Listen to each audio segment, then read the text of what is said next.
Hello everyone. I hope that you are having a wonderful day wherever you are in the world. I'm gonna get started right on what you guys came here for, which is, what is a school psychologist? So, okay, I feel like this is a question that I am not going to be able to fully answer because it is not just one simple thing. We do a lot of things. So let me start with what a lot of people think that we do. A lot of people, when they think of school psychologist, they might think of a guidance counselor, or they might think of a person that is in a school that just gives IQ tests to students. So I'm here to tell you, we're not guidance counselors. That's a totally different job. And we do tests, but that is not the only thing that we do. So for me to try to break this down and keep this in a short, simple, sweet video, which if you want to find out more about school psychology, you should go to the NASP website, which I have right here. And you can find out more information about what they do. But I'm going to give you an overview, and I'm going to give you an overview based on the NASP Practice Model, which breaks down all of the things that we do as school psychologists into different categories. So there is the foundations, direct and indirect services, and there is also practices that permeate all of our service delivery. So I'm going to try to break this down first by starting at the foundations for school psychology. So these are the foundations of service delivery, and there are 3 of them, which I have right here.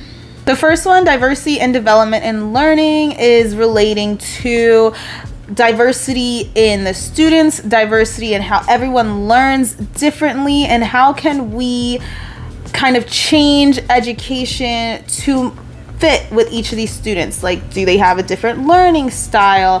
What is the student's background that we need to be aware of? Things like that. Anything that can make someone diverse, and what we could do to help with them to have the best education possible. Research and program evaluation would be making sure everything that we do is being evaluated and backed up by research. So any of the programs that we have like put in place, we want to make sure that they're actually working. You don't want to have a program put in place or put something in the school and you're not kind of monitoring it and making sure that it's doing what it's supposed to do. Legal, ethical, and professional practice deals with literally the laws and how to be ethical, especially when we're dealing with students and parents. Like, what is the right thing to do? And I think I mentioned in a previous video before that sometimes you might have to go against what the school is saying if it's not ethical or legal, because our best interest is the student. Our focus is the student and making sure they are having the best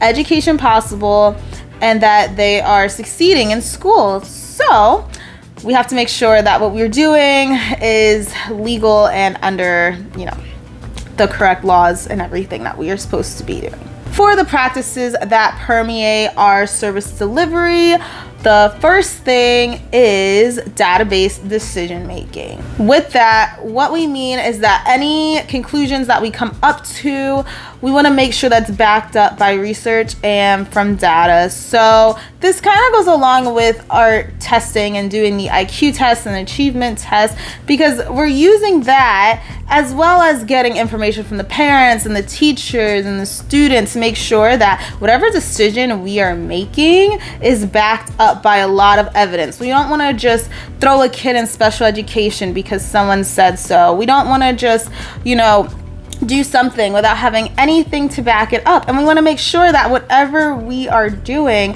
it for the right thing. So if we are giving a kid services in reading, we want to make sure we're giving them services in reading and not math, because you don't want to hold them back. So if they need it in reading, we need to make sure that they need help in reading.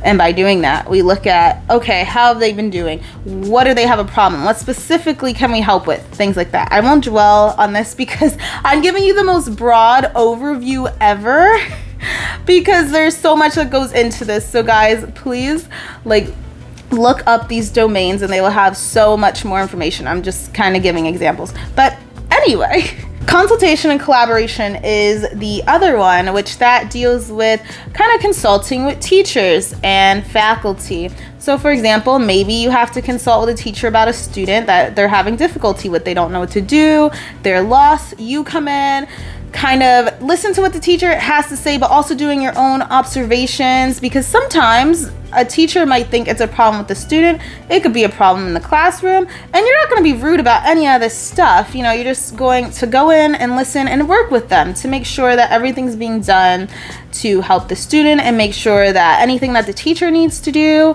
they're able to do, and you can provide them with those resources. And that's where the collaboration piece comes in.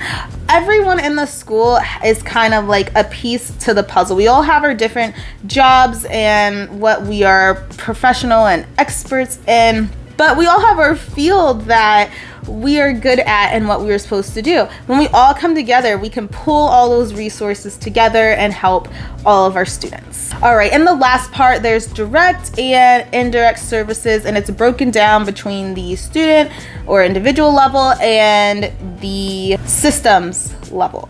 For the student level, there are interventions that help with mental health and developing like social and life skills, and then there's also interventions and instructional support to help build those academic skills. So what that means is that we are there to support the students. So if there's a student having a mental health crisis, how can we help them? Is it affecting their schoolwork? What can we do? Maybe they need to go out of class for a little bit and talk to someone 5 times a week, you know, whatever like is in their IEP. And sometimes I talked to students before where it wasn't even in their IEP because maybe they were fine and then they had a day that was off and they need someone, you know, to help calm them down, or someone that they need to talk to.